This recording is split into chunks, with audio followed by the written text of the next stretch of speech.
Кніга прарока Ісаі, раздзел 6.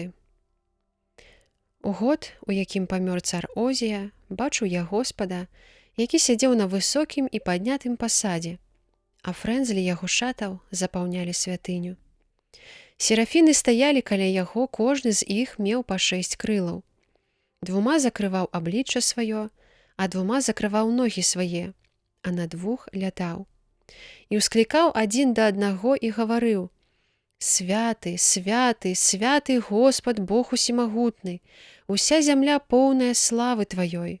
І зварухнуліся верхнія перакладзіны дзвярэй ад голасу гамонячага, і дом напоўніўся дымам.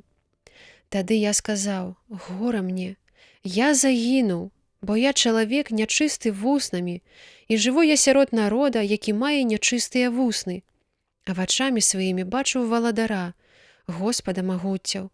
І падляцеў да мяне адзін з серафінаў, і ў руцэ яго вугаль, які шчыпцамі ўзяў з ахвярніка, і дакрануўся ім да вуснаў маіх і сказаў: «Вось жа, дакрануўся ён да вуснаў тваіх, і знікне правіннасць твая, і будзе ачышчаны грэх твой».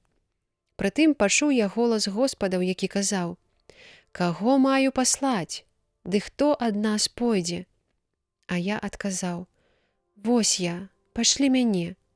А ён сказаў: «Ідзі да народа гэтага і скажы ім: пільна слухайце і не зразумееце, пільна ўглядайцеся і не ўбачыце, бо закамянела сэрца народа гэтага, і вушамі слаба чуюць, і вочы свае заплюшчылі, каб часам не пабачыць вачамі, і не пачуць вушамі, і не зразумець сэрцам, ды не навярнуцца, і каб я іх не аздаравіў».